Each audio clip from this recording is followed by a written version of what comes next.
अब कोई भी ऐसे बना सकते हैं आप, सर मैं ना हर क्वार्टर के बिगिनिंग में निकालता हूं, मान लीजिए हर क्वार्टर के बिगिनिंग में, तो पहला क्वार्टर, हर क्वार्टर मतलब 3 महीना, 3 ऐसे, तो हर क्वार्टर के बिगिनिंग में तो पहले क्वार्टर को निकालेंगे, तो पहले क्वार्टर से लेकर के 31 मार्च 12 महीना, फिर लास्ट क्वार्टर मतलब 3 महीने के, 3 महीने का क्वार्टर बनता है ना, 4 क्वार्टर होते हैं। बिरयानी खाने जाते हो ना, तो बिरयानी जब खाते हो तो कहते हो भैया हाफ प्लेट देना, और थोड़ा सा कम खाना है तो फिर कहते हो भैया क्वार्टर देना, क्वार्टर मतलब हाफ का भी हाफ। हाँ सर समझ में आ गया। तो एक साल में 12 महीने होते हैं ना, तो 12 महीने का हाफ होता है 6, और 6 का हाफ क्या होगा 3, तो 3 महीने का जब 4 क्वार्टर बनता है एक साल में, तो मैं पहले क्वार्टर में निकाला तो वहां से लेकर के 31 मार्च तक 12 महीने, फिर लास्ट में निकालूंगा तो वहां से लेकर के लास्ट क्वार्टर निकालूंगा तो वहां से लेकर के आखिरी 3 महीने, तो 12 और 3 15 डिवाइडेड बाय कितना हो जाएगा 7.5। ठीक है बच्चों, तो ये था मेरा एवरेज पीरियड, और एवरेज पीरियड लोग ऐसे कैलकुलेट करते हैं, और मैंने वही चीज यहां पर लिखा हुआ है। ये था हमारा निकालने के लिए क्या, ये था इंटरेस्ट ड्राइंग निकालना किससे, रेगुलर बेसिस पे करते तब। और जब इरेगुलर होता बच्चों, तो इरेगुलर का देखो फार्मूला कितना प्यारा है, मजा आ गया। उसका फार्मूला देख लो, इंटरेस्ट ऑन ड्राइंग का फार्मूला, उसका टोटल प्रोडक्ट, क्या कहेंगे, total product into rate upon 100 into 1/12। 1/12।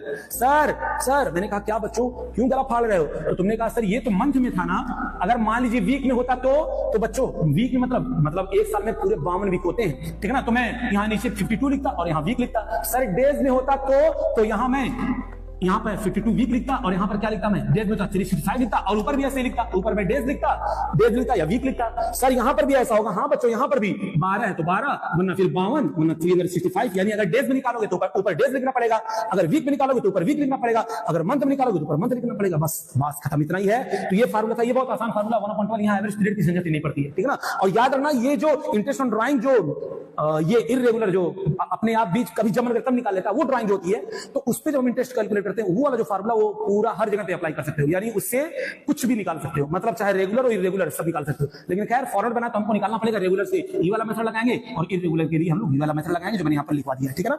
हाँ सर बात आपकी समझ में आ गई है, तो सर आगे बढ़े ना। मैंने कहा ओके बच्चों ये लो अगला आता है क्वेश्चन। अब हम लोग क्वेश्चन करते हैं। क्वेश्चन बच्चों बहुत प्यारा क्वेश्चन।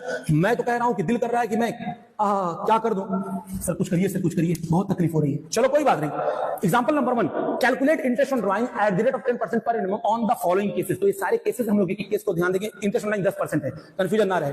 तो मैंने फिगर बहुत छोटा लिया ताकि आप लोग को आसानी हो समझने में। Ram withdraw 120 at the end of every second month, यानी पूरे 12 महीने कोई ड्राइंग करता है every second month. Every second मतलब मैं चलो हर 2 मंथ का एक बॉक्स बनाता हूं, 2 मंथ का एक बॉक्स बनाता हूं ऐसे। देखो टाइमलाइन पे मैं कर सकता हूं, लेकिन कुछ नालायक बच्चे हैं जिनको टाइमलाइन भी कंफ्यूजन देता है, इसलिए मैं बॉक्स बनाकर करवाता हूं बच्चों को। तो 1 box, 2 box, 3 box, 4 box, 5 box और 6 बॉक्स, ठीक है।